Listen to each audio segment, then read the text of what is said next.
बस हलवाई सब लिखता है, उसकी लिस्ट में देखना हर चीज मिल जाएगी, बस एक चीज नहीं मिलेगी, तुलसी का दल हलवाई कभी नहीं लिखता।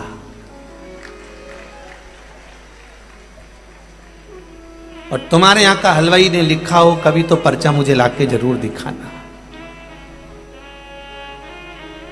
माचिस भी लिख देगा, अगरबत्ती भी लिख देगा, दिया भी लिख देगा, हींग भी लिख देगा, छोटी से छोटी सामग्री हलवाई के पर्चे में मिल जाएगी। और हलवाई के पर्चे में तुलसी का दल नहीं मिलेगा, क्योंकि हलवाई ये जानता है कि मुझे देखना है कि तुम कितने सनातनी हो, कितने धर्म से जुड़े हुए हो। अगर सामान के साथ तुलसी का दल लाए तो समझ लो कि तुम चतुर हो।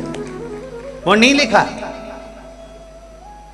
उसने सब लिखा पर तुलसी का दल नहीं लिखा। आपकी बुद्धि, आपकी चित्त, आपकी वृत्ति, आपका मन, आपका चिदानंद क्या कहता है कि हम इतनी सामग्री जब बनाने के लिए लेकर जा रहे हैं तो 2 तुलसी के पत्ते, तुलसी का दल हम तोड़ कर लेकर चलें, हलवाई को देंगे कि हलवाई साहब आप इतना सामान बनाओ तो उसमें ये तुलसी का दल जरूर डाल देना, मेरे भगवान का प्रसाद हो जाएगा। और प्रसाद हो गया तो संपूर्ण विश्व का कल्याण हो जाएगा।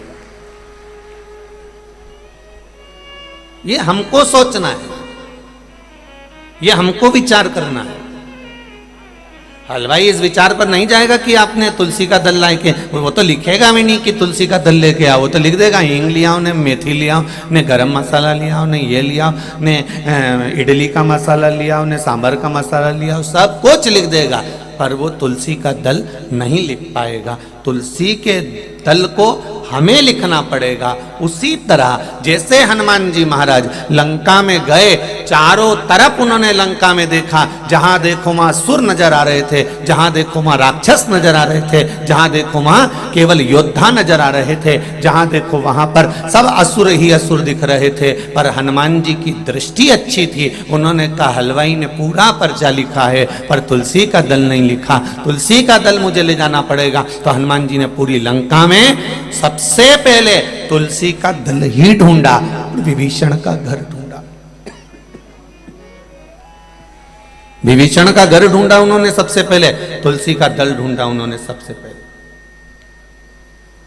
और वो तुलसी के दल को उन्होंने जब देखा तो वो तुलसी के दल को देखकर समझ गए कि इस पूरे लंका में कोई एक है जो भगवत भजन करने वाला।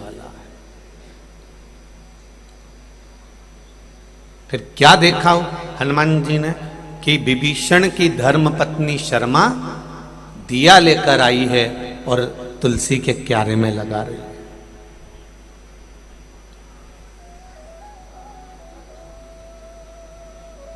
जब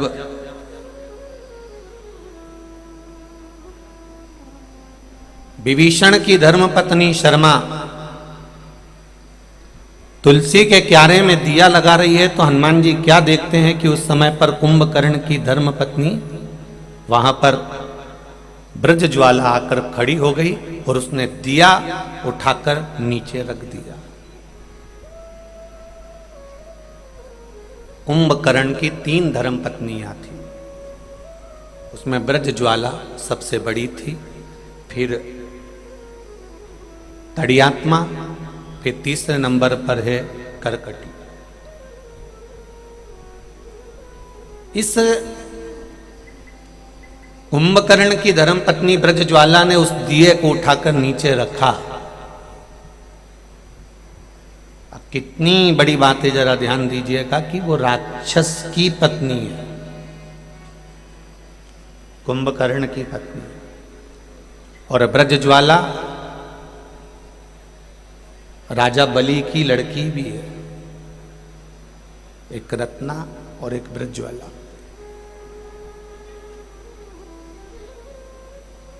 रत्ना बाद में पूतना बनी थी, रत्नमाला, और ब्रजज्वाला कुंभकर्ण की धर्म पत्नी बनी थी। देखा उन्होंने कि ये ब्रज ज्वाला आई और विभीषण की धर्मपत्नी शर्मा ने दिया लगाया और वो दिया इस ब्रज ज्वाला ने उठाकर नीचे रख दिया, तो शर्मा को क्रोध आ गया, शर्मा को गुस्सा आया कि मैंने तुलसी जी में क्यारा रखा और इसने उठाकर नीचे रख दिया। थोड़ा सा क्रोध आएगा। जब आप गलत कर रहे हो और गलत करने वाले व्यक्ति को अगर थोड़ा सा सुधारा जाएगा, गलत करने वाले को थोड़ा सा संवारा जाएगा, गलत जगह से अच्छी जगह पर लाया जाएगा, तो थोड़ा ना थोड़ा क्रोध तो आएगा, उसको कोई नकारा नहीं जा सकता।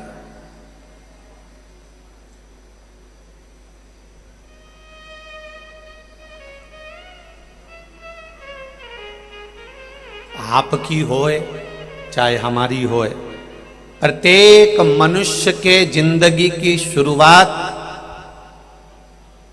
प्रत्येक मनुष्य के जिंदगी की शुरुआत रोने से होती है। कैसे होती है? बोलो बोलो, जम के बोलो जरा। रोने से। माता के गर्भ से बाहर निकले और रोना चालू कर दिया। प्रत्येक मनुष्य के जिंदगी की शुरुआत, चाहे साधु, सन्यासी, तपस्वी, साधक, उपासक, महात्मा, ब्राह्मण, क्षत्रिय, वैश्य, शूद्र, संसार का जो मानव है, जो संपूर्ण मानव जगत है, इस मनुष्य की शुरुआत रोने से होती है। जब माता के गर्भ से पैदा होता है तो सबसे पहले रोता है। अगर नहीं रोएगा तो डॉक्टर सिस्टर उसको धप मार के चिमटा खोड़ के रुलाएंगे, क्योंकि रोएगा तो स्वस्थ रहेगा, तो उसको रुलाया जाता है। प्रत्येक मनुष्य की जिंदगी की शुरुआत रोने से होती है।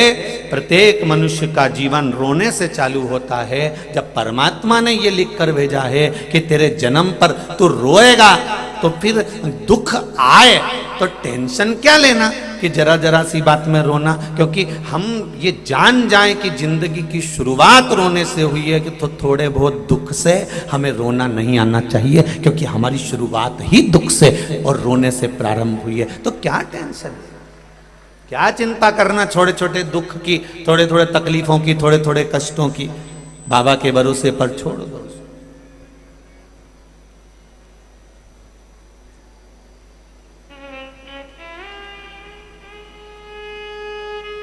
बाबा के सहारे पर छोड़ दो।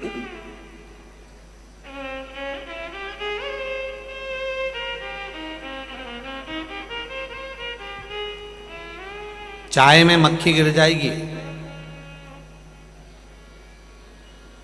तो तुम क्या करोगे? जम के बोलो जरा, अच्छी जम के बोलो। चाय में मक्खी गिर गई तो पी जाओगे कि फेंक दोगे? जम के बोलो, आवाज नहीं आई, जरा और जम के बोलो। फेंक देंगे, ठीक है। और तुम्हारे शरीर पे मक्खी बैठ गई तो फेंक दो।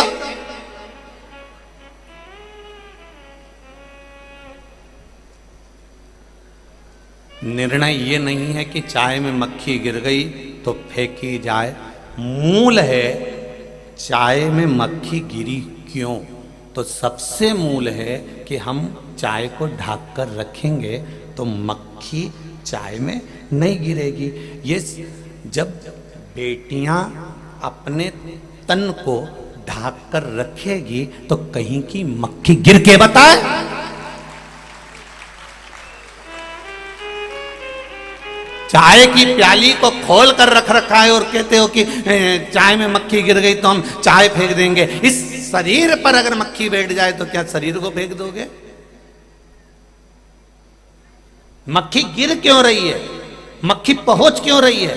मक्खी जा क्यों रही है? मक्खी चाय में गई क्यों? उसको ढाका क्यों नहीं? गलती हमारी है।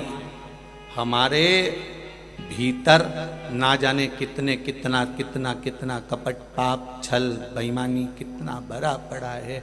निवेदन है, ऐसा संसार में कोई नहीं जन्मा जिसको भगवान अहंकार नहीं दे, काम नहीं दे, लोभ नहीं दे, आसक्ति नहीं दे, तृष्णा नहीं दे। हम उसको कितना संभाल रहे हैं, हम उसको कितना संभाल कर रख रहे हैं। ये हमारे ऊपर है। डॉक्टर बड़े विद्वान होते हैं, डॉक्टरों से पूछो कि साहब शरीर में यहाँ पर कट लग गया, तो डॉक्टर ने कहा मल्लम लगा के पट्टी बांध दी है।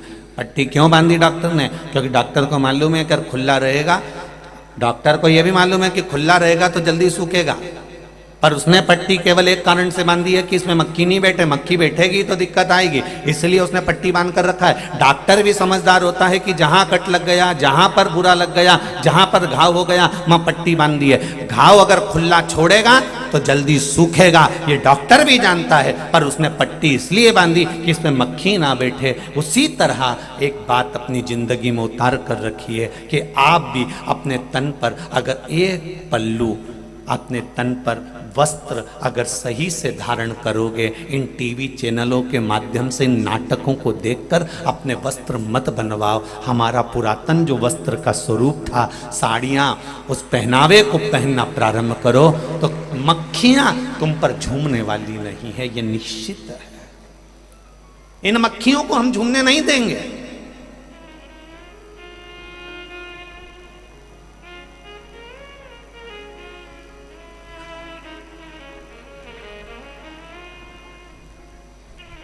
पहले भी कहा, आज फिर कहते हैं, जिस वृक्ष की जड़ मट्टी से ढकी होती है वो वृक्ष बहुत उन्नति करता है, सूख कर गिरता नहीं है। और जिस वृक्ष की जड़ पे से मट्टी हट गई, जड़ दिखने लगी, वो वृक्ष को सूखने में देरी लगती नहीं है और वो वृक्ष बर्बाद हो जाता है, टूट कर गिर जाता है। उसी तरह जैसे वृक्ष की जड़ मट्टी से ढकी होना चाहिए और वृक्ष की जड़ ढकी होती है तो वो बर्बाद नहीं होता, उसी तरह इस पूरे मनुष्य के शरीर की जड़ ये नाभि है, इस नाभि को भी ढकी हुई होना चाहिए तो टूट कर नहीं गिर सकते, ये निश्चितता है। पर आज का फैशन इतना विचित्र हो गया, इतना विचित्र फैशन हो गया कि कपड़े भी बनाए जाते हैं तो उस हिसाब से बनाए जाते हैं कि जड़ दिखती रहे। पर निवेदन है, ये जड़ जितनी ढकी हुई होगी उतनी उन्नति की ओर हम बढ़ते चले जाएंगे, उतनी तरक्की हम करते चले जाएंगे। आप जड़ को ढाकिए।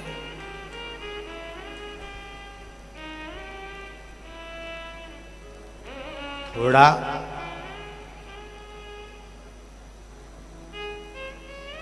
नाटक सीरियल देखो, हम मना नहीं करेंगे कि आप नाटक मत देखिए, आप देखो, हमें मना नहीं।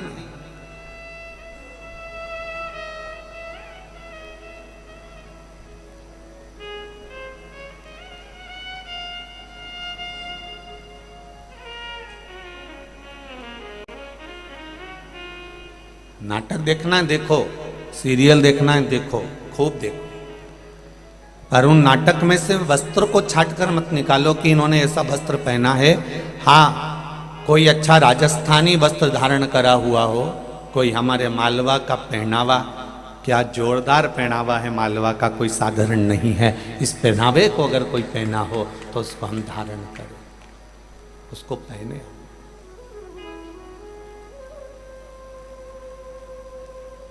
अगर कोई अच्छी राय देगा आपको, अच्छी सीख देगा आपको, अच्छा बताने का प्रयास करेगा, अच्छी जगह ले जाने का प्रयास करेगा तो आपको बुरा जरूर लग सकता है, पर लगे लग जाए उससे कोई टेंशन नहीं लेना चाहिए। विभीषण की धर्म पत्नी ने दिया रखा तुलसी के क्यारे पर और कुंभकर्ण की धर्म पत्नी ब्रज ज्वाला ने उतार कर उसको नीचे रख दिया। शर्मा को क्रोध आ गया, विभीषण की धर्म पत्नी शर्मा को क्रोध आया। जब क्रोध आया तो उसने अपनी लड़की को बुलाया, त्रिजटा को। विभीषण की लड़की का नाम क्या था? त्रिजटा। त्रिजटा को बुलाया और त्रिजटा को बुलाकर कहा, बेटा ये तेरी ताई जी ने मेरा दिया जो है ना ये नीचे रख दिया। ये तेरी ताई ने, तेरी बड़ी माँ ने ये दिया नीचे रख दिया। त्रिजटा कितनी समझदार थी जरा देखिए कि जिस त्रिजटा माता जानकी के साथ अशोक वाटिका में है और सीता जी का संग त्रिजटा को मिला, जानकी जी का संग त्रिजटा को मिला, तो त्रिजटा में कितनी विद्वत्ता आ गई, वो देखने वाली बात है। आज संपूर्ण भारत में, संपूर्ण विश्व में, केवल भारत में ही नहीं विदेशों में भी अगर लोग शंकर भगवान को एक बेलपत्र चढ़ा रहे हैं, एक लोटा जल चढ़ा रहे हैं, एक बेलपत्री चढ़ाने का तरीका उनको मालूम पड़ गया, जल चढ़ाने का तरीका उनको मालूम पड़ गया, चावल का दाना चढ़ाने का तरीका उनको मालूम पड़ गया, अभिषेक करने का तरीका उनको मालूम पड़ गया, तो इसमें भले थोड़ा बहुत बुरा लगा हो, परंतु संपूर्ण विश्व के कल्याण का प्रसंग है। संपूर्ण विश्व सत्संग में जाने से, सत्संग सुनने से, सत्संग श्रवण करने से, कथा श्रवण करने से, भले आप आस्था चैनल पर सुन रहे हो, फेसबुक यूट्यूब पर सुन रहे हो, चाहे मोबाइल पर, चाहे इस आप जितने क्षण, जितनी घड़ी, जितने पल बैठे हो,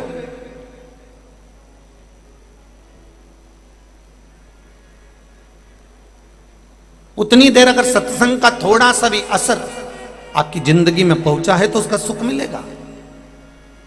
विभीषण की धर्मपत्नी शर्मा ने अपनी बेटी त्रिजटा को बुलाया और त्रिजटा से कहा, तेरी ताई ने ये दिए को उतार कर नीचे रख दिया है।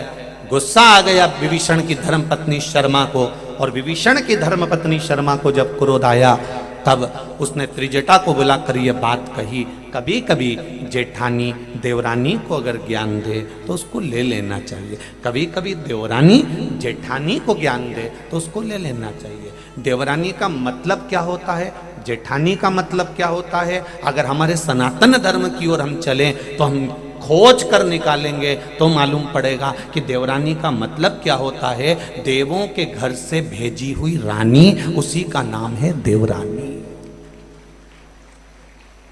देवों के घर से भेजी हुई रानी, उसका नाम देवरानी है। तेरा पद जेठानी कब पड़ा, जब वो आई, देवों के घर से भेजी हुई रानी जब तेरे आई तब तेरी जय जयकार कराने की ठानी, तो तेरा नाम हो गया जेठानी। इस संबंध को तो हम देखें कि हमारे सनातन धर्म में कितने सुंदर संबंध बनाए गए हैं, हमारे सनातन धर्म में कितने सुंदर संबंधों को प्रस्तुत किया गया है, पर हमने उन संबंधों को तोड़ दिया। और जरा सी देर में इसने कुछ कहा और हमने पलट कर जवाब दे दिया, उसने कुछ कहा, हमने पलट कर जवाब दे दिया। शिव महापुराण की कथा कहती है, पलट कर जवाब देने से पहले मेरे महादेव के जवाब का इंतजार करो कि वो कैसे जवाब देता है। तुम जवाब दोगे तो छोटा दोगे, वो जवाब देगा तो गिर पड़ा देगा। उसके जवाब का इंतजार करिएगा महाराज, वो इंतजार कर रही है कि वो जवाब कैसा देगा।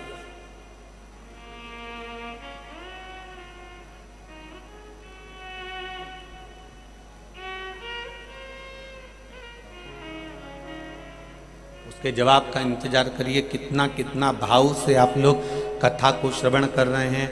चिलचिलाती धूप, पानी, कहीं कुछ, उसके बाद भी आप लोग तो केवल ग्राउंड तक पीछे देखेंगे तो ढेर लोग खड़े हुए हैं।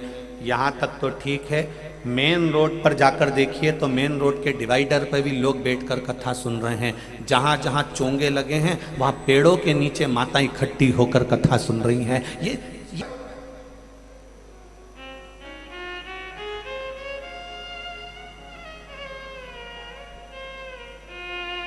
कथा में भीड़ इकट्ठी कर सकते हो, कोई भी कथा करने वाला आएगा और कथा में भीड़ इकट्ठी कर लेगा, मना नहीं है, पर भीड़ के साथ में इनके जैसी भक्ति कहां से लेकर आओगे, वो सोचकर बैठो। ये भक्ति कहां से लाओगे?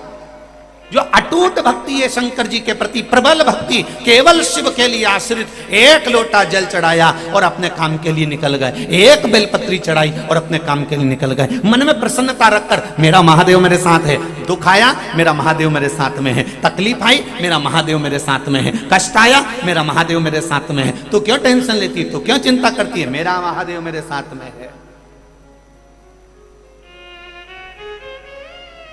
मैं अभी पशुपति व्रत करती हूं, 5 व्रत करूंगी और मेरा विश्वास कहता है ये वाला काम हो जाएगा। कितना भरोसा, कितनी दृढ़ता, कितना विश्वास।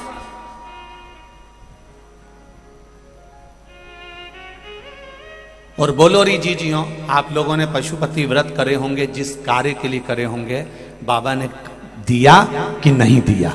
उसने कृपा तो करी ना आपके ऊपर, किसी भी रूप में करी, छोटे मोटे कोई रूप में करी, पर कृपा करे बिगर वो मानता ही नहीं। कि करुणा इतनी। अगर ये शिव नहीं संभालते तो हम कहां जाते।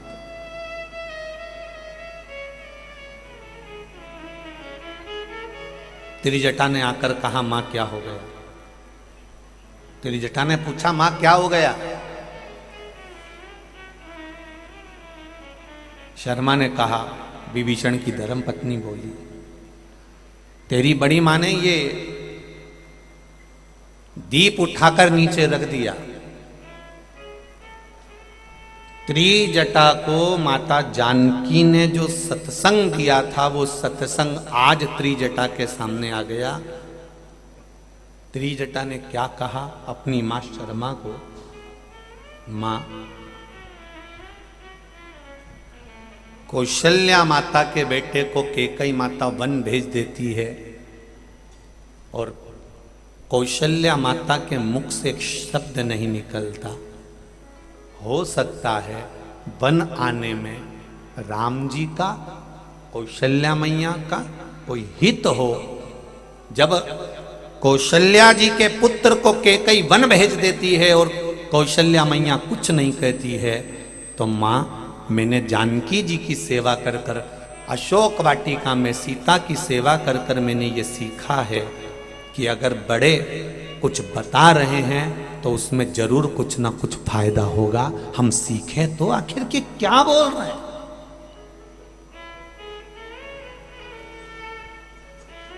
आखिर ये क्या बता रहे हैं? हम सीखें तो।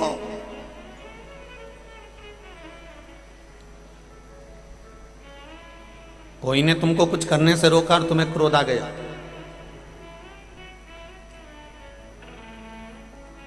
कोई ने कुछ करने का बोला और तुम्हें फिर क्रोध आ गया। क्रोध आने से पहले विचार करना कि इसने ऐसा बताया है तो हम करके तो देखें आखिर कारण क्या है।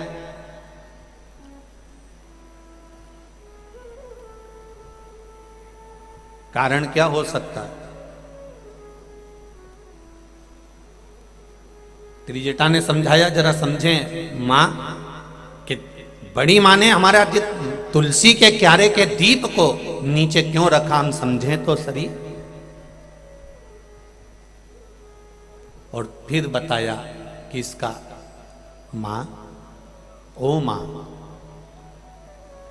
ब्रजज्वाला के चरणों में बेटी ने गले लगकर कहा, मां, आपने बड़ी मां ये दिया तुलसी के क्यारे से नीचे क्यों रखा? ब्रजज्वाला भी राक्षसी है, कुंभकर्ण की धर्म पत्नी है।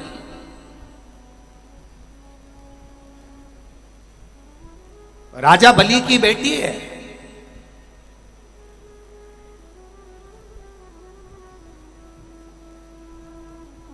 पूछा तो जाए आखिर दिया क्यों नीचे रखा? तब ब्रजज्वाला के शब्द थे,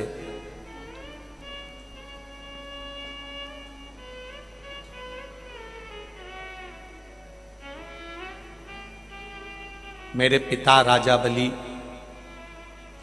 जब बंधन में पड़ गए वामन भगवान के सामने, तीन डग भूमि देने की बारी आई और एक डग रह गया, तो मेरे पिताजी ने अपने सिर को मेरी बहन के कहने पर नीचे रख दिया और भगवान का चरण उनके मस्तक पर रखाया, तो वो सुतल लोक के राजा बन गए थे। तुलसी के क्यारे में तुमने दिया रखा और तुलसी का कुंडे में दिया रखा और तुलसी की लकड़ी, तुलसी का पौधा, तुलसी का पत्ता उस जलते हुए दिए की लपट में आता है, तो तुलसी आशीर्वाद नहीं देती, बद्दुआ देती है। इसलिए तुलसी के क्यारे में से तुलसी के दिए को नीचे रखना है। तुलसी की डाली में, तुलसी के क्यारी में, तुलसी के पत्ते में। अभी आप कार्तिक का महीना आ जाएगा, कार्तिक के महीने में आप खूब तुलसी जी को दिया लगाओगे। कई घरों में तुलसी मैया सूख जाती है, पूछते हो तुलसी मैया क्यों सूख गई? आपने दिया उठाया कुंडे के अंदर रख दिया, दिया उठाया कुंडे के अंदर रख दिया। अरे उस दिए को थोड़ा दूर रखो। तुम्हारी सास बैठी है कुर्सी के ऊपर और तुम दिया उठा के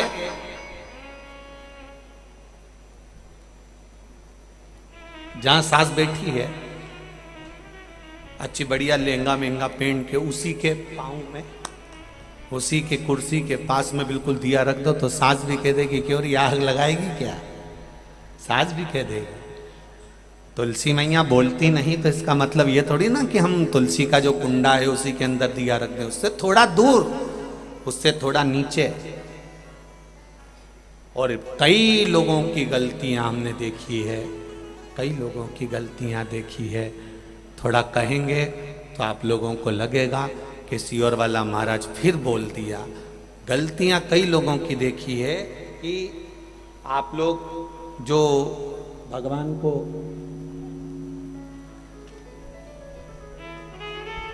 ये शिवलिंग, ये पीठिका, ये शिवलिंग है, ये पीठिका है, ये जलाधारी, ये पीठिका जो है जिस पे शिवलिंग रखा हुआ है, ये माता पार्वती जी का हस्त कमल।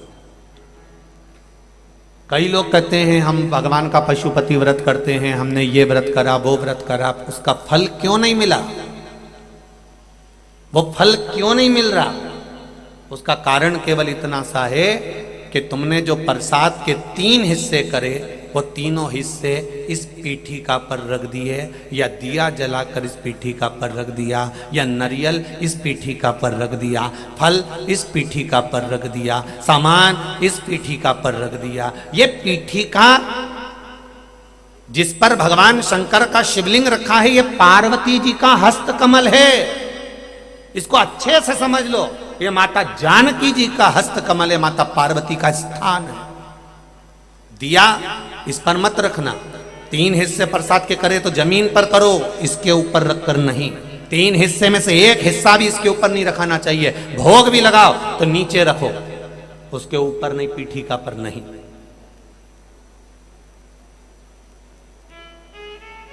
कई कई माताएं तो लोटा भी धर देती उसी पे, कई कई माताएं दिया जलता हुआ उसी पर रख देती है, कई कई माताएं सारा सामान उसी पर रख देती है। अरे भाई, दिया साइड में रखो, पीठिका पर नहीं। जहां शिवलिंग रखा है ये पार्वती जी का हस्त कमल, यहां तो तुम्हें पूजन करना है। शिव जी को जल चढ़ाकर पीठिका पे जल चढ़ाओ, गणेश जी कार्तिकेय पर जल चढ़ाइए। कितना कितना भाव वर्णन करा गया। पीठिका की तो पूजन करना है और तुम उसी का प्रयोग कर रही हो, और फिर कहती हो कि हमने पशुपति व्रत करे और भगवान ने नहीं सुना। कैसे नहीं सुने? वो तुम नियम तो गलत कर रही हो कि उस पीठिका पर तुमने प्रसाद रख दिया, हिस्से बनाकर 3 हिस्से में से 2 हिस्से उसी पे रख कर आ गई, अब उस पे रख कर आ गई। अब तुम बताओ कि अगर देवी देवता को भोग लगाते हैं तो मुंडा में खिलाएं कि माथा पे खिलाएं?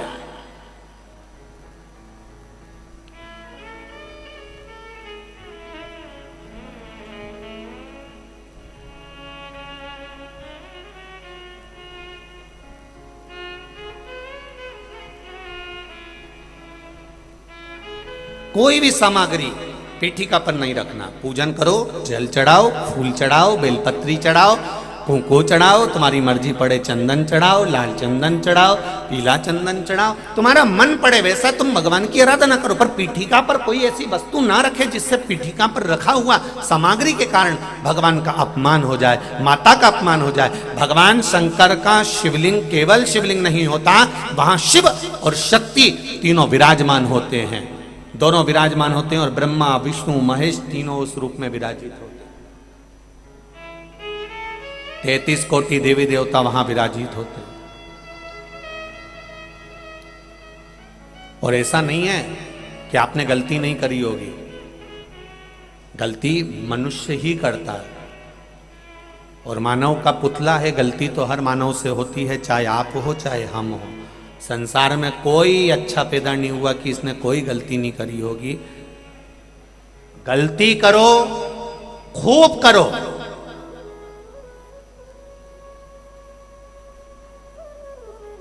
मनुष्य है ना, मानव का शरीर है ना। कोई तुमसे कहे कि तुम गलती, तो कह देना सियोर वाला महाराज बोलकर कहा, गलती करो, खूब करो।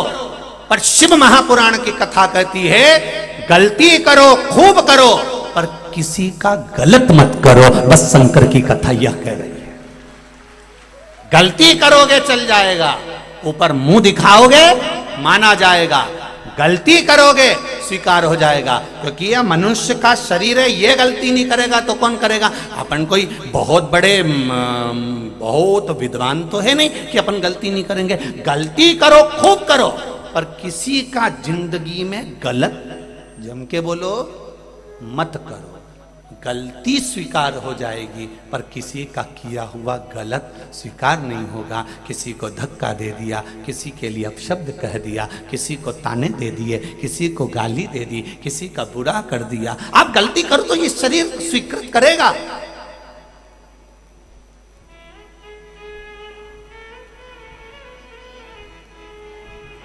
पर गलत नहीं करना हमको कि उसके लिए हम गलत सोचें, उसके लिए हम गलत विचार करें। कोई आपको अगर अपशब्द भी कहे, आप उसके निर्णय का इंतजार करना, आप रुकना जरा, आप अपशब्द मत बोलना, आप उसके निर्णय का इंतजार करना। कुरुक्षेत्र की भूमि में आज भी रिसर्च करा जा रहा है कि भगवान कृष्ण ने जो गीता का ज्ञान दिया था, वो गीता का ज्ञान कुरुक्षेत्र की वायुमंडल में आज भी भ्रमण कर रहा है। उस गीता के ज्ञान को पकड़ने के लिए ना जाने कितने यंत्र कुरुक्षेत्र की भूमि पर लगाए गए हैं, उसको पकड़ने के लिए। क्योंकि शास्त्र कहता है, भविष्य पुराण कहती है, अग्नि पुराण कहती है, हमारे मुख से जो निकलता है वो कुछ दिन में घूम कर वापिस हमारे पास में आ जाता है। आप किसी को कुछ बोले हो, वो पलट कर हमारे पास जरूर आएगा। आप 7 ताले में बंद होकर किसी की निंदा कर दीजिए, उस तक पहुंच जाएगी, उस तक मालूम पड़ जाएगी, ये निश्चित है।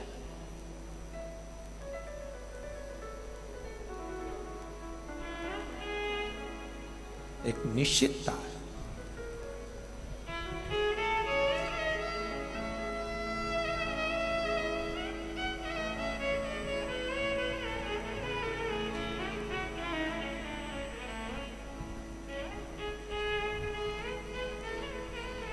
महाराज अब गलती करो, खूब करो, पर गलत किसी का मत करो। जिंदगी में अगर गलत कर दोगे तो उसको जाकर क्या जवाब दोगे, क्या जवाब दोगे, उसको क्या बोलोगे जाकर।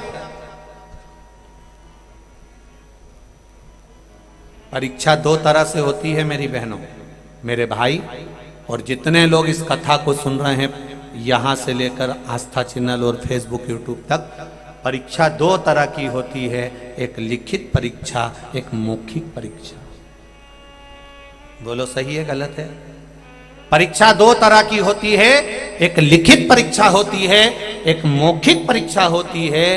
लिखित परीक्षा में नकल कर सकते हो, पर मौखिक परीक्षा में नकल नहीं कर सकते। मौखिक परीक्षा का जवाब तो आपको मुख से देना पड़ेगा। लिखित परीक्षा नीचे होती है, मौखिक परीक्षा ऊपर होती है कि तूने संसार में जाकर करा क्या।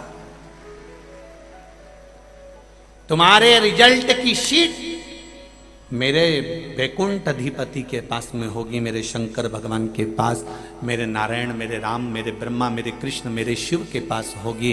तुम्हारी आंसर शीट जो जो तुमने पहली श्वास से लेकर माता के गर्भ से लेकर माता के गर्भ से निकलने के बाद 21,600 श्वास, 3.5 करोड़ ये रोम छिद्र जो मनुष्य के शरीर को दिए हैं, एक एक रोम छिद्र के एक एक भाग का हिसाब तुमसे पूछा जाएगा। 21,600 श्वास का हिसाब तुमसे पूछा जाएगा। लिखित परीक्षा नीचे होती है, मौखिक परीक्षा वहां होती है, वहां किसी की नहीं सुनाई पड़ती, केवल तुमसे पूछा जाता है, मंदसौर में कथा हो रही थी, तू कहाँ गई थी बता।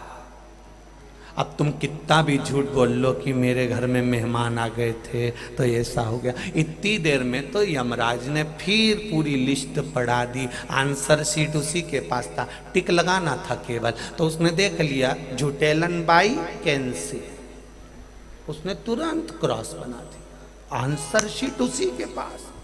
फिर आखिरी में नंबर देखा जाएगा कि कितने नंबर मिले तुमको, उसके अनुसार तुमको फिर स्थान दिया जाएगा कि ये इसको बेकुंड भेजूं कि नरक भेजूं, कि कोई यहीं बेतरनी में पटक दूं, कि इसको फिर वापिस नरकों का भोग भोग कर नीचे भेज दिया जाए और पशु पक्षी बना दिया जाए।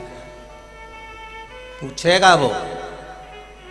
घर में लिखित परीक्षा यहां होगी, वहां केवल मौखिक परीक्षा में तुमसे पूछा जाएगा।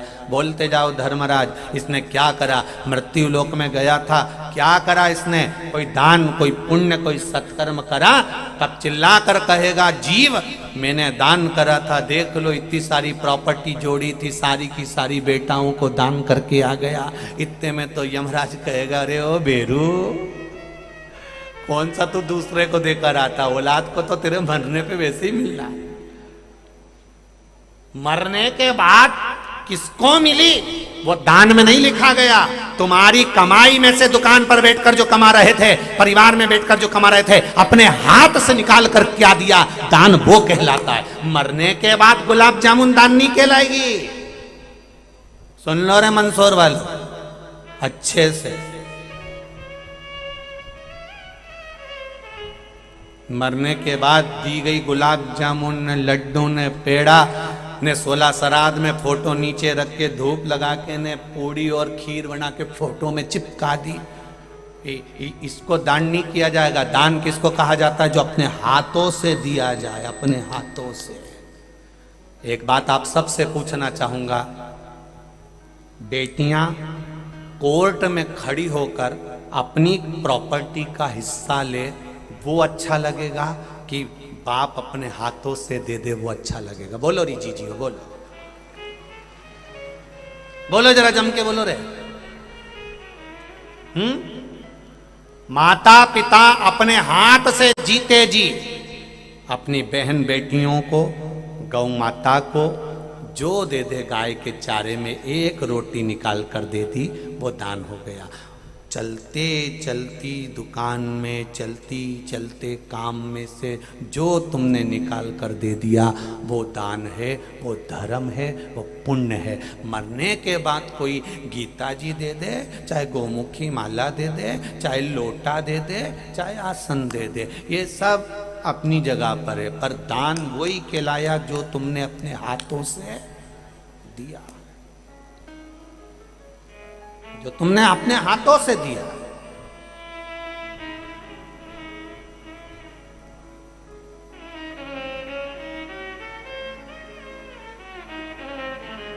फिर वही वाली बात आ गई,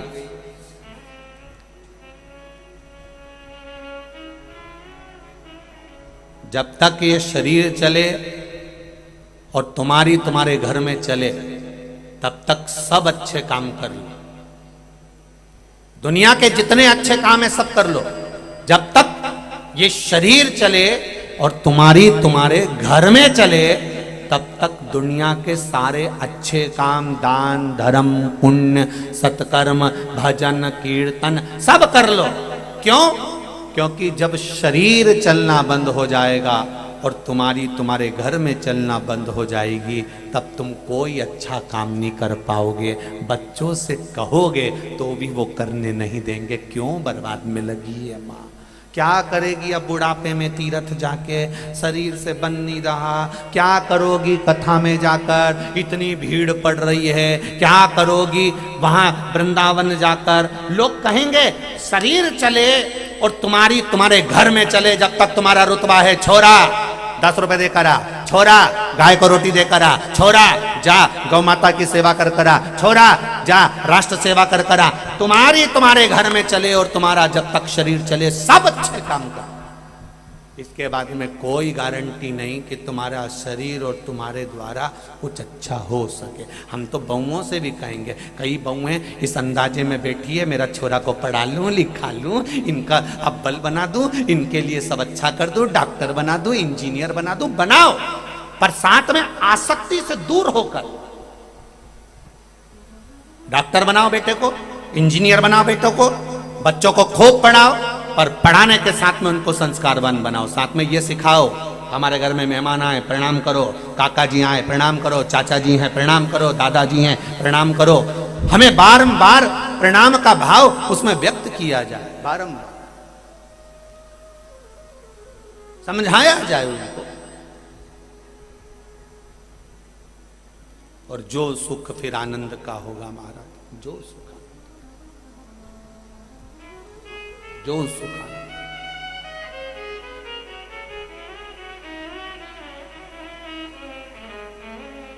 महाराज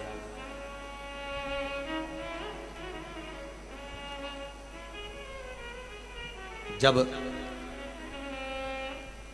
ब्रज ज्वाला ने दीपक को नीचे रख दिया, तब समझाया कि विभीषण की धर्म पत्नी ने गलती करी शर्मा, तेरे से एक गलती हो गई शर्मा, कि तूने ये दिया जो था ना, ये तुलसी के क्यारे में रख दिया था, इसको नीचे रख दो।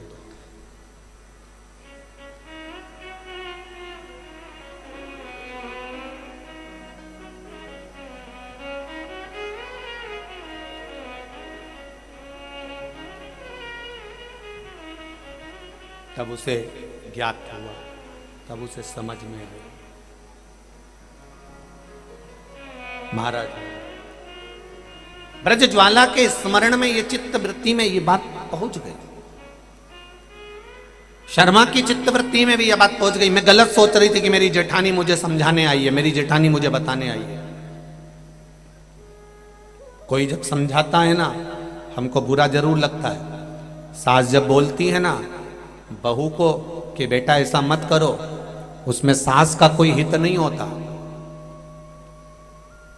सास क्यों बहू को बार बार टोकती है? क्या सास को क्या कई बीमारी हो गई इसको कि ये सबको टोकती फिरेगी? नहीं, सास बहू को इसलिए टोकती है कि हमने पूरी जिंदगी कपड़े सिल सिल के निकाले, लोगों के साड़ी में पीको और फाल कल करके जिंदगी निकाल दी, पोछा लगाकर, झाड़ू लगाकर, एक एक ईंट जोड़कर ये घर बनाया है, ये परिवार बनाया है।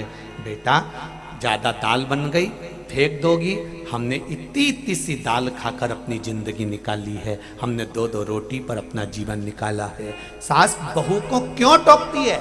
केवल टोकने का कारण इतना है कि जो हम पर बीता वो मेरी बहू पर नहीं बीतना चाहिए, इसलिए वो बार बार टोक देती है, बार बार टोकती। और बहू ये विचार छोड़ देती है। बहू को लगता है कि मम्मी की तो आदत पड़ी है रोज टोकने की, मम्मी की तो आदत पड़ी है बोलने की, मम्मी की तो आदत पड़ी है बोलने की। मेरा सासुओं से निवेदन है, अगर तुम्हारी बहू ज्यादा रोटी बनाकर फेंके, ज्यादा सब्जी बनाकर फेंके, तो तुम काय को चूको, तुम काय को चूको? तुम भी वो ज्यादा बनाकर रखे, तुम 4 रोटी लेके बैग में निकल जाओ, इधर कुत्ता को दे दी, इधर गाय को दे दी, उधर दे दी, और जब तक तुम पकड़ोगे तब तक बहू छोड़ेगी। और जिस दिन तुमने छोड़ना चालू करा उस दिन से फिर बहू को देख लेना, मेरा पति तो कमा कमा के मरे जा रहा है और डोकरी देखो तो कथा में जाके लुटाई जा रही है, रुक जा। और अब उसने जोड़ना चालू करा, तुम्हें उल्टा चलना पड़ेगा। तुम अभी सीधी चल रही हो, इसको सीधी की जगह उल्टी चलो। जैसे वो श्रीमद् भागवत में नहीं आता, उसका चरित्र के नाम, उसका कथा के प्रारंभ में ही आ गया, धुंधली की वो धुंधकारी की वो माँ धुंधली, आत्मदेव की पत्नी, कितनी उल्टी चलती थी। फल दिया खाने के लिए, उसने किसको खिला दिया? बोलो जरा, भागवत जी में लिखा है, किसको खिलाया? गाय को। कितनी उल्टी चलती थी। फल दिया था खुद के खाने के लिए कि तेरी पत्नी को दे देना, पत्नी गर्भ से हो जाएगी, फल ले जाकर वो गाय को खिलाया ही। होता है ऐसी उल्टी चलने वाली भी बहुत सारी है, ऐसा नहीं है कि नहीं है। अपन ढूंढेंगे नीमच मंदसौर तक तो बहुत मिल जाएगी दादा, ऐसी नहीं कि नहीं है, वो अपन ढूंढे तो मिलेगी। एक थी इतनी उल्टी चले कि उसका पति बड़ा दुखी रहता है, गुरुजी के पास गया, गुरुदेव मेरी पत्नी बहुत मुझसे विपरीत चलती है, क्या करूं? गुरुजी ने पूछा हुआ क्या? कहा गुरुजी पिताजी का श्राद्ध आ रहा है, हर साल पिताजी का श्राद्ध करने का मन होता है, पिंडदान एक बार भी नहीं करा, अब की बार मन है कि पिताजी का पिंडदान कर दूं, श्राद्ध कर दूं, पिताजी का पिंडदान और श्राद्ध कर दूं, ये मन में आ रहा है। तो गुरुजी ने कहा कर ले, मैं पत्नी को हर बार बोलता हूं, वो मना कर देती है, तो अब की बार उल्टा चल, घर पे जाकर बोलना कि इस बार श्राद्ध पक्ष में पिताजी का ना पिंड करेंगे, ना श्राद्ध करेंगे, ना ब्राह्मण भोजन कराएंगे, ना दक्षिणा देंगे, बस इतना जाकर बोल दे। इतने सोचा करके देखता हूं, और उसने जाकर तुरंत अपने पिताजी के जैसे गुरुजी ने कहा था वैसा कि वैसे ही जाकर उसने वहां जाकर कहा, और जाकर बोला अपनी पत्नी से, सुनती हो, सुनती हो? पत्नी ने कहा क्या है? कल श्राद्ध है पिताजी का, अपन ना तो पिंडदान करेंगे, ना तर्पण करेंगे, ना तिलांजलि देंगे, ना ब्राह्मण भोज कराएंगे, और ना ब्राह्मण को दक्षिणा देंगे। इतने में पत्नी जूड़ा बांधती बांधती आई, तुम्हारा बाप इतना छोड़कर गया है, छाती पे बांध कर मरोगे, करेंगे।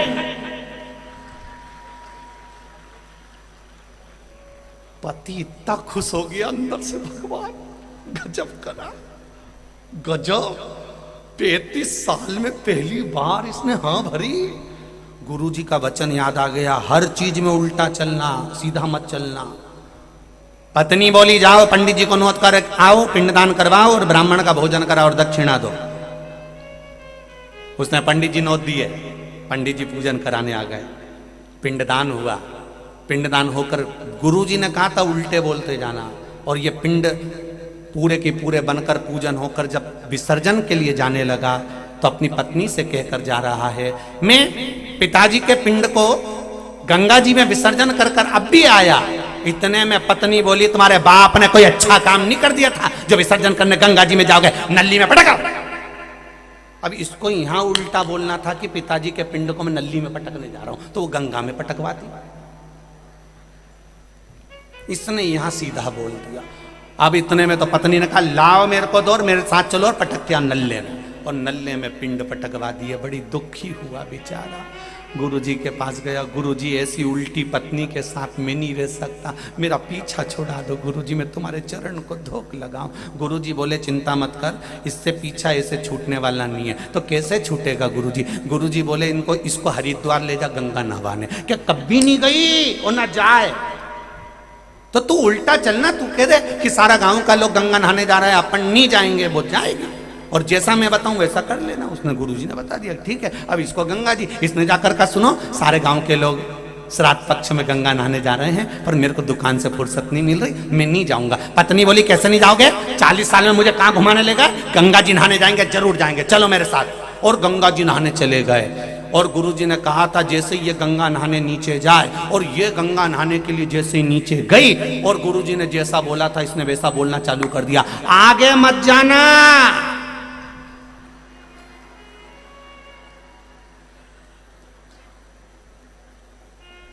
क्या बोली वो? जम के बोलो जरा, आप देख लो यही सब उल्टी बैठी हुई। अब वो बोली, वो पति बोल रहा है आगे मत जाना, और ये कि जाऊंगी जा, और जो आगे गई और पानी में बह गई। इसने जेब में से नारियल निकाला, हे गंगा मैया पूरी ले जा, गंगा मैया पूरी, गंगा मैया तेरे हाथ जोड़ू, इसको पूरी ले जा। अब क्या देखा इसने, नारियल फोड़े इतनी देर में तो इसने गंगा जी की चेन पकड़ ली, बच गई। इसने वापिस जेब में नारियल रख लिया। गुरुजी का वचन याद आ गया कि गंगा में चेन बहुत लटकी रहती है, अगर पकड़ ले तो जम के चिल्ला के बोलना, जम के पकड़ना। इसने कन्नी पकड़ना, ले आग लगे, ले। और जो छोड़ी अब की बार बह गई। इसने नारियल निकाल के गंगा जी में छोड़ा, धन्य है, ले जा, ले जा। बड़ी मुश्किल से उल्टा चलने वालों से पीछा बड़ी मुश्किल से छूटता है साहब। दुनिया में ऐसे ढेर सारे उल्टे चलने वाले हैं, कथा में भी बैठेंगे, कथा भी सुनेंगे, अच्छा ना निकाल कर बुरा निकाल कर उल्टा चलने का प्रयास करेंगे। तो यहाँ ऐसा नहीं है कि नियो समझाने वाला चाहिए चले। इसको सासुओं से निवेदन है, तुम्हारी बहू अगर ज्यादा फेंके तो तुम उस रोटी को गौ माता को खिलाना प्रारंभ करो। अगर अभी तो वैसे भी जो बीमारी लिम्पी चल रही है उसके अनुसार तो आप लोगों को जैसे अपने बच्चों के लिए अपने घर में तुम बच्चों के लिए काढ़ा बनाती हो, एक रोटी में थोड़ी सी हल्दी, काली मिर्च, एक बेलपत्र का थोड़ा सा अंश उस रोटी में डालकर बनाकर उस रोटी को जो लिम्पी बीमारी वाली गाय है दिन में एक बार अगर उसको एक रोटी मिल जाएगी तो ये निश्चित है उसके शरीर का रोग धीरे धीरे समाप्त होता चले जाएगा। धीरे धीरे भगवान शंकर से प्रार्थना करो। आप अपने शिव जी पे चढ़ा हुआ जल लेकर तो आती ही हो, अपने घर के लिए भी कोई गाय अगर दिख गई जिसको बीमारी हो रही तो उस पर भी थोड़ा सा जल छीट दो, माँ ठीक हो जाए। भोलेनाथ ऐसी कृपा करो। ये बीमारी जो गौ माता में फैली हुई है, गाय तड़पती रहती है, पूरी शरीर में अंदर तक ये बीमारी पहुंचती चली जाती है, बड़ा कष्ट होता है, बड़ा कष्ट।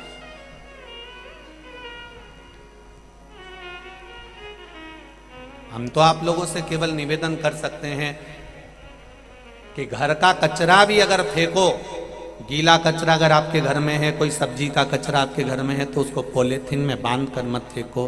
गौ माता पॉलीथीन खाती है, उसको अंदर पेट में रहते रहते कैंसर हो जाता है। उसकी उम्र अगर ज़्यादा है तो वो कुछ ही महीनों में, साल में मर जाती है। थोड़ा सा प्रयास अगर हम करेंगे तो जिंदगी सार्थक होगी। उस पॉलीथीन से गौ माता की रक्षा हो सकती है। थोड़ा सा प्रयास करो, बहुत हो।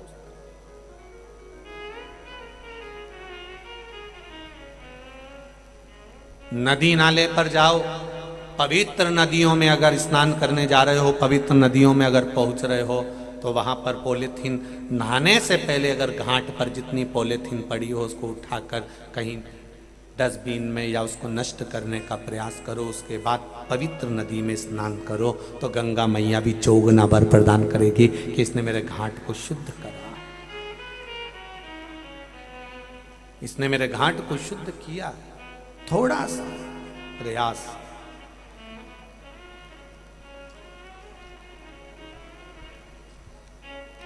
थोड़ा सा प्रयास अपने जीवन में करें, उसका सुख मिलेगा जरूर। अगर कोई समझाए, अगर कोई ज्ञान उपदेश दे, जैसे कुंभकर्ण की धर्म पत्नी ब्रजवाला भी बता रही है और विभीषण की धर्म पत्नी शर्मा ने सुना, त्रिजटा ने उनको ज्ञान उपदेश दिया। कोई साधारणता नहीं होता है। अगर लंकाधिपति रावण के यहाँ भगवान राम पहुंचे हैं तो लंकाधिपति रावण की शिव भक्ति प्रबल होगी। कंस के द्वार पर कृष्ण पहुंचे हैं तो कंस की भक्ति प्रबल होगी। कोई साधारणता नहीं हो सकती। कुंभकर्ण की 3 धर्म पत्नियां थीं। 3 धर्म पत्नी में ब्रजवाला राक्षसी थी, उससे छोटी वो घर परिवार को संभाल कर चलती थी, और करकटी तीसरे नंबर की। जब रावण शंकर भगवान की आराधना करता था तो करकटी चुपचाप से शिव जी की आराधना को देखा करती थी, चुपचाप से शिव जी की आराधना का स्मरण किया करती थी। तो उस करकटी के ऊपर एक बार भगवान शंकर प्रसन्न हो गए थे। 12 ज्योतिर्लिंग में एक ज्योतिर्लिंग कुंभकर्ण की धर्म पत्नी करकटी से पैदा हुए बेटे भीम के नाम पर बना है, भीमा शंकर। क्या नाम है? भीमा शंकर। यह कुंभकर्ण के बेटे के नाम से एक ज्योतिर्लिंग बना हुआ है। कितनी भक्ति होगी।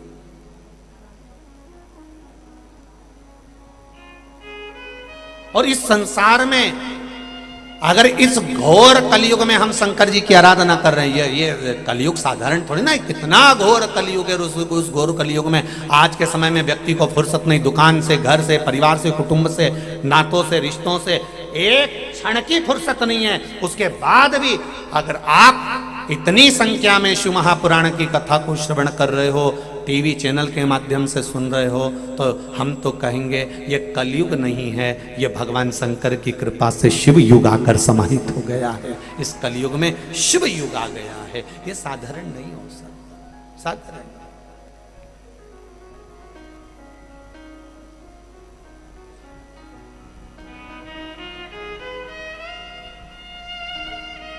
महाराज एक भजन झांसी से किसी ने बनाकर भेजा है, बड़ा सुंदर भाव उसमें व्यक्त किया है, आप और हम श्रवण करें। दाल में नमक कम होगा तो ऊपर से डाला जा सकता है, सब्जी में नमक कम होगा तो ऊपर से डाला जा सकता है, पर रोटी में नमक कम होगा तो ऊपर से नहीं डाला जाता। उसी तरह बचपन गया जाने दो, जवानी गई जाने दो, अधेड़ी गई जाने दो, पर जो अपनी अवस्था चल रही है इस अवस्था को सुधारने का कार्य अपने हाथ में है कि हम इसको सुधार सकते हैं।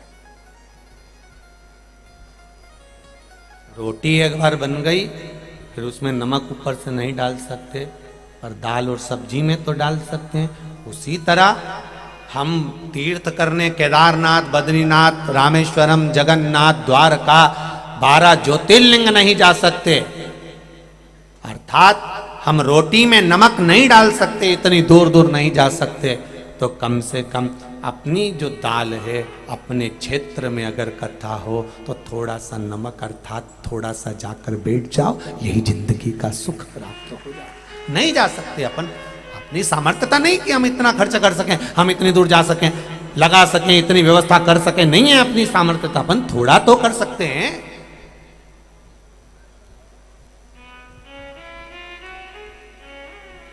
जब धर्म का कार्य हो, समाज का कार्य हो, सनातन धर्म का कार्य हो, राष्ट्र उत्थान का कार्य हो और अपने राष्ट्र हित का कोई कार्य हो, तो थोड़ा सा सहयोग भी बहुत बड़ा होता है। जैसे एक पानी गिरा, आंधी चली, एक चिड़िया का जो अंडा था, चिड़िया का जो बच्चा था, वो पानी में बह गया, बह कर वो समुद्र में चले गया, नदी में से समुद्र में गया। तो चिड़िया को मालूम, आकर देखा तो मेरा बच्चा नहीं है, चिड़िया रो पड़ी, मेरी औलाद, मेरी संतान, मेरा बच्चा कहाँ गया।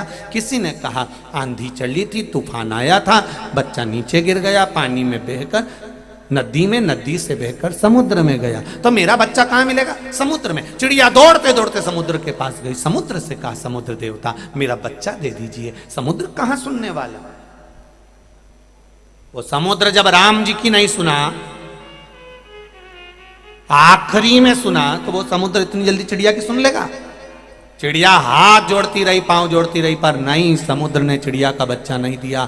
चिड़िया को गुस्सा आया, चिड़िया ने चोंच में पानी भरा, फेंकना समुद्र का पानी बाहर चालू करा। कौवा निकल के जा रहा था, कौवे ने पूछा रही चिड़िया तू ये क्या कर रही है? चिड़िया कहती है मेरे बच्चे को इस समुद्र ने निकल लिया, दे नहीं रहा, मैं पूरा समुद्र खाली कर दूंगी। इतने में कौवे ने मुस्कुरा कर हंसकर कहा रही चिड़िया तू अकेली इतनी सी कब तक पानी फेंकेगी? ये हो नहीं सकता कि तू समुद्र खाली कर दे। चिड़िया ने कहा गजब का कौवा है रे तू, मेरी समाज का पक्षी होकर, मेरी समाज का होकर, मेरा होकर साथ देने की जगह ज्ञान दे रहा है।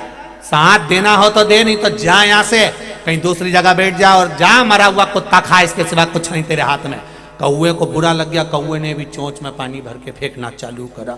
अब जितने पक्षी जाते वो पूछते तो कौवा सबको बता देता। चलते चलते एक बार गरुण जी वहां से निकल कर जा रहे थे, अपने समाज के लोगों को देखा, इतने पक्षी, ढेर पक्षी समुद्र के तट पर चिड़िया के साथ मिलकर हेल्प कर रहे हैं। तो गरुण जी ने पूछा क्यों रे, ये क्या कर रहे हो? तो उन्होंने कहा कि चिड़िया के बच्चे को समुद्र निकल गया, दे नहीं रहा, तो हम समुद्र खाली कर रहे हैं, पूरा पानी निकाल के फेंक देंगे। इतने में गरुण जी ने कहा अरे ओ पगला होन, तुम मूर्ख हो, तुम्हें अक्ल नहीं है?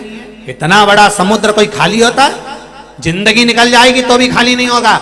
इतने में सारे पक्षियों ने कहा गरुण जी हमारी समाज के होकर हमारा साथ नहीं दे रहे हो, साथ देना हो तो दे, नहीं तो जाओ भगवान नारायण के पास में जाकर बैठ जाओ, लक्ष्मी जी के चरण के पास में जाकर बैठ जाओ, जाओ यहाँ से। गरुण जी को गुस्सा आ गया, गरुण जी भी चोंच में पानी भर भर के फेंकने लगे।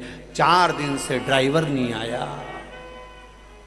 लक्ष्मी जी ने नारायण भगवान से कहा गरुण नहीं दिख रहा, गरुण कहाँ गया? भगवान विष्णु बोले मैं देख के आता हूँ। भगवान विष्णु गए ढूंढने, तो गरुण जी भी पानी फेंकने में लगे थे। तो भगवान ने पूछा गरुण तुम ये क्या कर रहे हो? गरुण बोले ये चिड़िया का बच्चा पानी में चला गया, समुद्र वापिस नहीं दे रहा, इसलिए हम पूरा समुद्र खाली कर देंगे। भगवान विष्णु बहुत ठाका लगा कर हंसे।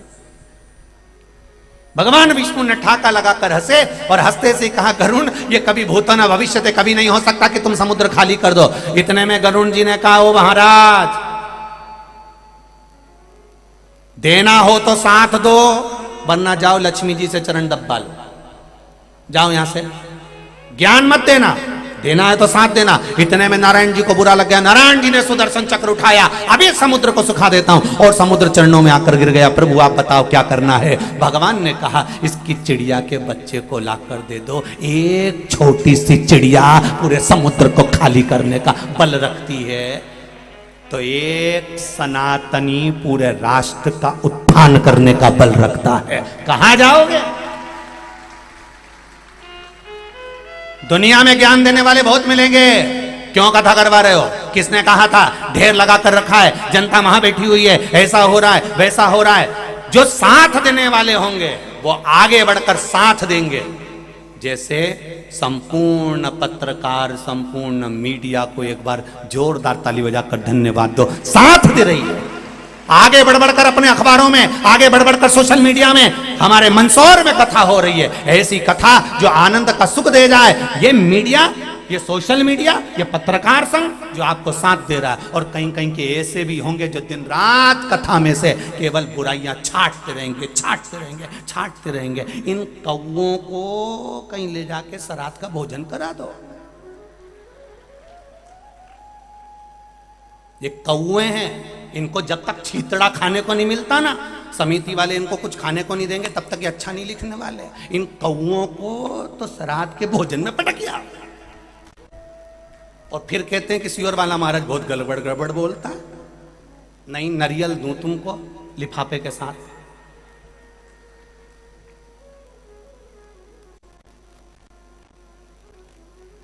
बहुत कौए हैं। एक चिड़िया सामर्थ्यता रखती है पूरे समुद्र को खाली करने की।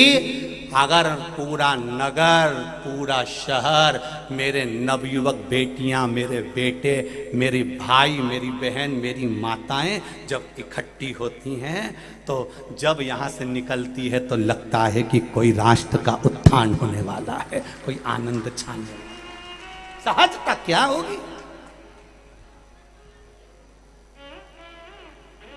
इतने धीरे से काम नहीं चलेगा री जी। ये दम से हर हर महादेव, ये दमदारी है, आनंद। इसको कहते हैं भगवती स्मरण। भगवान का भक्त, भगवान का भजन, स्मरण, कीर्तन, नाम जाप, नाम कीर्तन। महाराज शिव कथा कह रही है, भगवान की कथा वर्णन कर।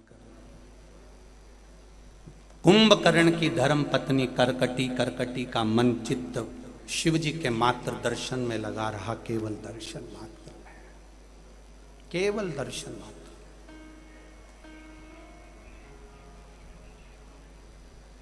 आपसे पहले भी कहा, शिव मंदिर के अंदर नहीं जा सकते तो बाहर खड़े होकर भी भगवान शंकर का दर्शन कर लीजिए। बाहर खड़े होकर भी दर्शन नहीं कर सकते तो शंकर मंदिर के शिखर का दर्शन कर लीजिए। भगवान शिव के दर्शन का जो सुख है, भगवान शंकर के मंदिर के दर्शन का जो आनंद है, वो आनंद मिल नहीं सकता, वो नहीं मिलेगा। शंभु का ध्यान भगवान शंकर में रमा हुआ है। वो भले कुंभकर्ण की धर्म पत्नी है, भले राक्षस प्रवृत्ति की है, भले राक्षसी है, पर ध्यान शिव में है। उसका मन, उसका चित्त, उसका आनंद भगवान शंकर में रमा हुआ है, भगवान शिव में लगा हुआ है। एक आपसे पूछना चाहूंगा, सब्जी वाले के यहां से सब्जी तुलवाते हो, सोने वाले के यहां से सोना तुलवाते हो, किराने वाले के यहां से किराना तुलवाते हो, तो तुम्हारा ध्यान किराने के सामान में, सब्जी में, सोने में रहता है कि वो तोलने वाले कांटे पर रहता है? उत्तर दीजिएगा, जम के बोलो जरा। कांटे पर रहता है ना। सोने पर तो तुमने चेक कर लिया कि ये सोने की माला मुझे लेना है, इसके बाद तो उसने पल्ले में रख दी। अब तुम्हें सोने की माला देखने की जरूरत क्या है? सब्जी में तुमने आलू देख लिया, टमाटर देख लिया कि अच्छा है, तुमने पलड़े में रख दिया। अब तुम्हें क्या देखना है? सब्जी नहीं देखना है, कांटा देखना है। किराने की दुकान से तुमने मूंगफली का दाना लिया, किराने की दुकान से तुमने साबुदाना लिया, अब उसने दिया, उसके बाद उसने रख दिया, तुमने कांटा देखा। सब्जी की दुकान पर भी तुम कांटा देखती हो, लेते समय सोने की दुकान पर भी कांटा देखती हो, लेते समय किराने की दुकान पर भी कांटा देखती हो, लेते समय तुम्हारा ध्यान किराने की पूरी सामान पर नहीं होता, केवल कांटे पर होता है। उसी तरह भक्त केवल भगवान का मंदिर देखता है, शिव का धाम देखता है, उसे कोई मतलब नहीं होता कि कौन क्या करे, वो अपनी मस्ती में रहे, अपनी अलमस्तता में रहेगा।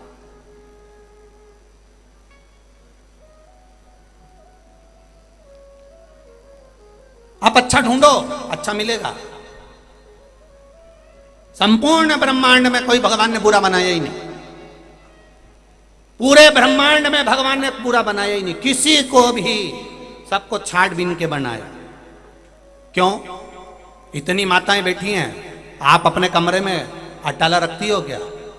अरे बोलो तो जम के जरा, एक भी अटाले का सामान, कबाड़े का सामान तुम्हारे कमरे में नहीं मिलता। तुम्हारा सीनरी, फोटो, गुलदस्ता, अलमारी, डेंटिंग का सामान सब उसमें मिलता, पर कबाड़े का सामान, बोलो जम के बोलो, नहीं मिलता। जब तुम्हारे कमरे में, तुम्हारे कक्ष में तुम कबाड़ा नहीं रखती हो, अटाले का सामान नहीं रखती हो, तो मेरा महादेव अपनी पृथ्वी पर कबाड़ा क्यों रखेगा?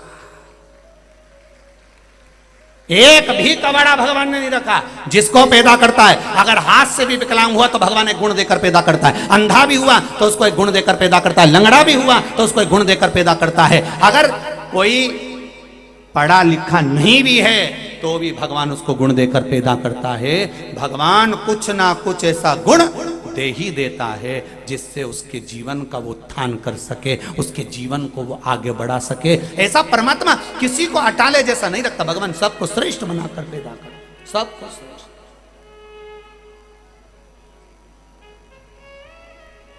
वो अटाला नहीं रखता अपने घर में, और पृथ्वी पर अटाला नहीं रखता, वो तो बनाया। मेरी बेटियों को, मेरी बहनों को, मेरी माताओं को, मेरे भाई को, मेरे बच्चों को, जितनों को पैदा करा है मेरे भगवान ने, जितनों को पैदा करा, उसको कोई ना कोई गुण देकर पैदा करा है। बस ये हमारे ऊपर है कि हम उस गुण को कितना निखारें, हम उसको कितना अच्छा बना सकते हैं, हम उसका कितना निखार कर सकते हैं, ये अपने ऊपर है। एक छोटी सी कारीगरी करने वाला, एक पेंटिंग करने वाला, एक साधारण सा व्यक्ति भी उस गुण को निखार सकता है। कई माताएं यहाँ पर बैठी हैं जो अच्छी बड़ी बनाती हैं तो बड़ी बेचकर अपना यापन कर लेती हैं। कई माताएं ऐसी बैठी हैं मंदसौर की जो अब पापड़ अच्छा बनाती हैं तो पापड़ बेचकर अपना यापन कर लेती हैं। कई माताएं ऐसी हैं जो भोजन अच्छा बनाती हैं तो कहीं जाकर भोजन बनाने में अपना साहित्य देती हैं। कई माताएं ऐसी हैं जो अच्छी पेंटिंग कर लेती हैं, कढ़ाई कर लेती हैं, उसमें आगे बढ़ जाती हैं, उसमें क्या दिक्कत है। कई माताओं की रुचि रहती है, मैं सूट लाकर बाजार से इंदौर से खरीद के लाऊंगी, यहाँ बेच दूंगी, उनकी रुचि है। कोई ज्वेलरी लेकर आती है, वो बेच देती है, उसमें क्या दिक्कत है। अगर वो अच्छे पथ पर चल रही हैं तो उसमें दिक्कत क्या है।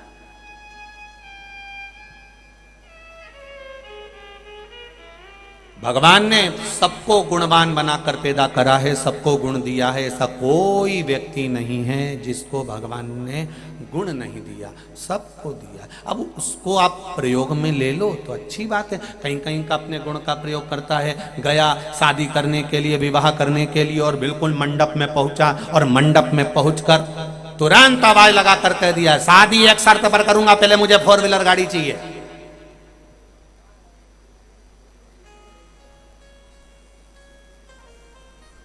बाप ने देवी दी, पिता ने देवी दी, 4 व्हीलर गाड़ी दे दी, लड़की को बिठाकर विदा भी कर दिया, लड़की चली भी गई। पर लड़की की निगाह में, लड़की की दृष्टि में आ गया कि मेरे पिता के सामने उसकी इतनी औकात, उतनी व्यवस्था नहीं थी, पर मांगा 4 व्हीलर गाड़ी, कहीं बारात ना लौट जाए, इसलिए पिता ने 4 व्हीलर गाड़ी भी दे दी। चले भी गया वो, और जाने के बाद में 2 महीना 3 महीने के बाद अपनी पत्नी को गाड़ी में बिठा के मंदिर दर्शन कराने के लिए गया। तो मंदिर में दर्शन करने गया तो वहाँ से जब वापिस जाने लगे तो बहुत सारे भिखारी उसके पीछे पड़ गए, भैया कुछ दे दो, भैया कुछ दे दो। उसने गाड़ी का कांच चढ़ाया, अंदर बैठ गया। पत्नी 10 रुपए निकाल कर देने लगी, कांच खोल कर पति चिल्ला कर दौड़ा, बहुत सारे भिखारी हैं, ऐसे ही पीछे पकड़ते हैं, ऐसे ही पीछा पड़ते हैं, क्यों दे रही है निकाल कर? इतने में पत्नी ने कहा, स्वामी देना मेरे पिता ने सिखाया है। ये मंदिर के दरवाजे के भिखारी थे और तुम मंडप के भिखारी थे। देना मेरे पिता ने सिखाया है। ये मंदिर के दरवाजे के भिखारी हैं और तुम मंडप के भिखारी हो, बस अंतर कुछ भी नहीं है। इनको भी मेरे पिता ने देना सिखाया कि बेटी दरवाजे पर कोई खाली ना जाए। मेरे पिता ने तुमको गाड़ी देकर विदा कर दिया कि दरवाजे से कोई खाली ना जाए, मेरे पिता ने सिखाया है। जगत गुरु शंकराचार्य अपने शिष्य के साथ एक दरवाजे पर भिक्षा मांगने गए तो अंदर से आवाज आती है, हमारे यहाँ कुछ भी नहीं है। बेटी से कहा, जाओ बोल कर आओ। बाबा हमारे यहाँ कुछ भी नहीं है। बेटी फिर दरवाजे पर जाकर बोली, गुरुदेव हमारे यहाँ कुछ भी नहीं। जगत गुरु शंकराचार्य ने फिर आवाज लगाई, बेटी कुछ तो ला दो, अम्मा से कहो, घर की माँ से कहो कुछ दे दे। बेटी ने फिर जाकर कहा, माँ दरवाजे पर कोई गुरुजी खड़े, उनके चेहरे पर बड़ा तेज है, माँ कुछ मांगना चाहते हैं, दे दीजिए। माँ कहती, मना कर दो, कुछ नहीं है, हमारे यहाँ कोई है भी नहीं और कुछ भी नहीं है। जगत गुरु शंकराचार्य जी ने मांगा, बेटी ने मना कर दिया। जगत गुरु शंकराचार्य ने कहा, बेटी एक काम कर सकती हो? हाँ बाबा बोलो क्या करना है? बेटी अगर अंदर कुछ भी देने के लिए नहीं है तो तुम तुम्हारे आंगन की झाड़ू लगा लो और झाड़ू निकाल के कचरा दे दो। बेटी ने कहा, मैं मेरी माँ से पूछिया। बेटी अंदर गई, माँ वो गुरुजी तो कह रहे हैं कि तुम्हारे घर का कचरा दे दो।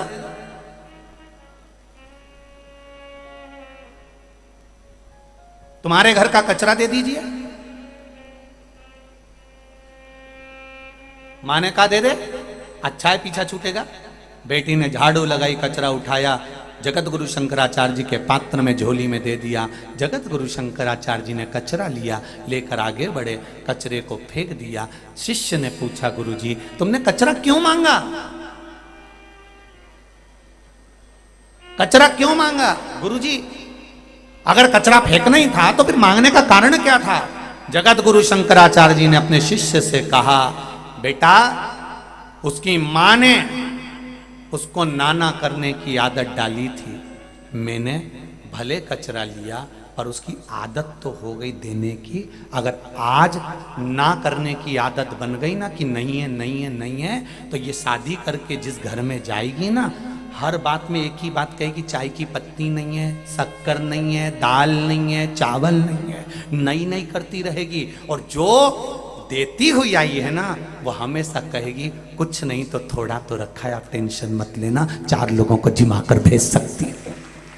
घर से भूखा नहीं भेजूंगी, 4 लोगों को जिमा कर भेजूंगी, 5 लोगों को जिमा कर भेजूंगी। घर से कोई भूखा नहीं जाएगा। जिसके घर में माता पिता संस्कार देते हैं कि घर में नाना करने की आदत नहीं होती, नहीं है का शब्द नहीं होता, जिसके घर में होता है देने की आदत है। गाय आई, बच्चों से कहो 1 रोटी देकर आओ, जाओ 1 रोटी देकर आओ। बहन बेटियां आई, भाई से कहो साड़ी दीजिए, बहन बेटियां आई हैं। संत ब्राह्मण आए, अच्छे से भोजन कराओ, दक्षिणा देकर विदा करिए। देने की आदत हम डालेंगे, पर हमने आदत इतनी बुरी डाल दी आज के लोगों को, है ही नहीं, है ही नहीं। सत्यनारायण भगवान की कथा में एक शब्द भारी पड़ गया था, उसने कहा मेरी नाव में तो लता पत्र भरे हुए हैं। तो भगवान सत्यनारायण जी ने भी कह दिया था, जो तू बोला तथा अस्तु, और बाद में देखा तो वो लता पत्र से भरी हुई थी। हमारी वाणी, भगवान ने दिन भर में एक बार सरस्वती हमारे मुख से निकलती है, हमारी वाणी जो निकलती है वो ठीक होती है। इसलिए कुछ अच्छा बोलो सबके लिए, सर्वे भवन्तु सुखी, सबके लिए अच्छा।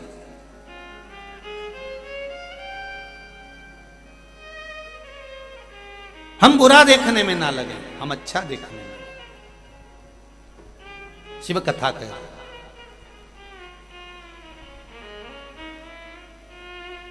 करकटी शिव दर्शन कर रही है, उसका चित्त भगवान शंकर की सेवा में। संपूर्ण विश्व के कल्याण हेतु बाबा देवाधिदेव महादेव की कृपा से पशुपतिनाथ भगवान की पावन धरा मंदसौर के इस पावन प्रांगण में कॉलेज ग्राउंड में 7 दिवसीय शिव महापुराण की कथा संपूर्ण ब्रह्मांड और विश्व के कल्याण हेतु श्रवण करने का सौभाग्य प्राप्त हुआ है। शिव कृपा, दया, उदारता जो मंदसौर नगर की ये पावन धरा में बैठकर ये अपन पावन मंदोदरी शिव महापुराण की कथा को श्रवण कर रहे हैं।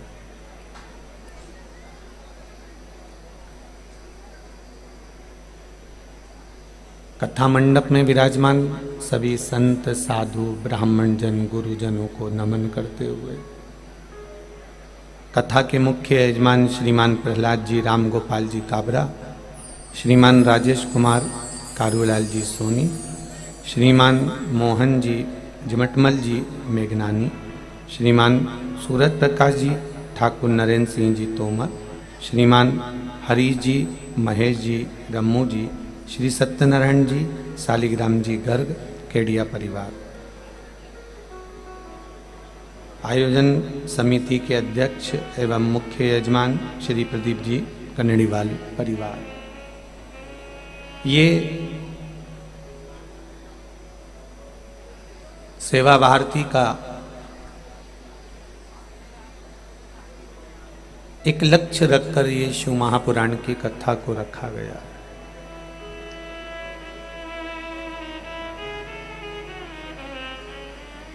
जिसमें सेवा ही मूल प्रसंग में है।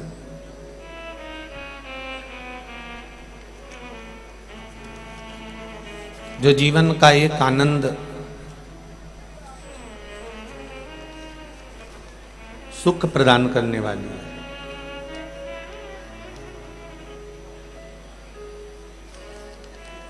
और जो जीवन का एक अलग लक्ष्य निश्चित करने वाली है।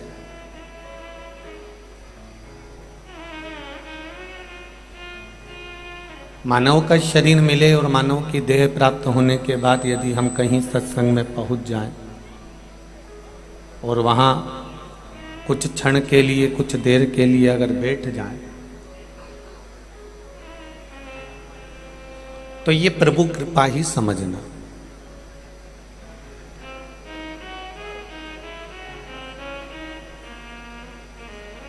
रामचरितमानस में तुलसी बाबा ने बार बार कहा है कि सत्संग मिल जाए तो समझ लो कि मैं खुद मिल गया। हमारे पूर्वज, हमारे संतों ने, हमारे साधुओं ने, हमारे गुरुजनों ने हमको बार बार ये उपदेश दिया कि यदि हम सत्संग में पहुंच गए, भजन में पहुंच गए, कीर्तन में पहुंच गए तो समझ लो कि परमात्मा की कृपा हम पर हो। हमें परमात्मा की कृपा प्राप्त हो गई।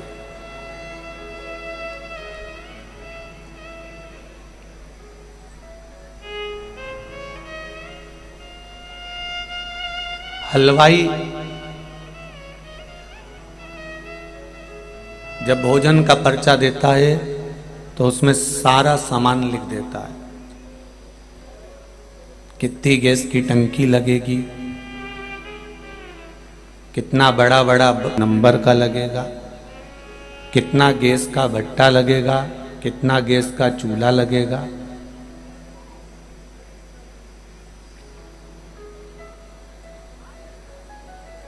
कितना आलू लगेगा, कितना टमाटर लगेगा, कितना हरा धना लगेगा, कितनी हरी मिर्ची लगेगी। मूंगफली का दाना कितना लाना है, काजू कितना लाना है, आटा कितना लाना है, शक्कर कितनी लाना है, टेबिल कितनी लाना है, बिछात, दोना, पत्तल, बेसन, घी, तेल सब लिखता है। और यहाँ पे कई हलवाई भी बैठे होंगे ऐसा नहीं है। और अगर वो हलवाई नहीं बैठे होंगे तो जितनी मेरी माताएं बैठी हुई हैं, मेरी बहनें बैठी हुई हैं, मेरी बेटियां बैठी हुई हैं, ये भी किसी हलवाई से कम नहीं है। इनके भी हाथ की रसोई में ये अपना सामान लिख कर दे ही देते। ये कोई सहज है क्या?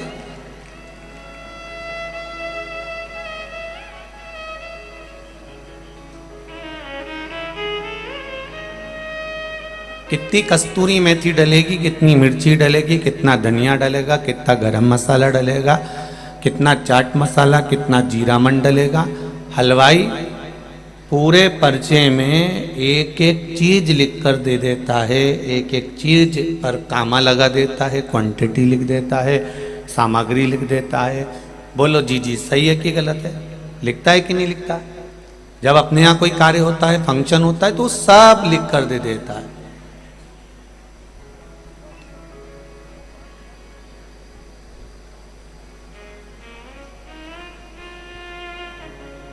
कितना रद्दी लगेगा, बर्तन पोंछने के लिए कितना कपड़ा लगेगा, दूध छानने के लिए, दही छानने के लिए कितना कपड़ा लगेगा, वो तक उसने अपने पर्चे में लिखा है। हलवाई ने पर्चा बनाया, सब कुछ लिखा और उस पर्चे में हर चीज उसने क्वांटिटी के अनुसार लिख दी। सामान का पर्चा अपने यहाँ के कार्यक्रम में बना दिया। पर हलवाई सब कुछ लिखता है, बस एक चीज हलवाई नहीं लिखता। यहाँ तक हलवाई माचिस तक लिख देता है, अगरबत्ती, नारियल, धूपबत्ती, कंकु, श्रीफल।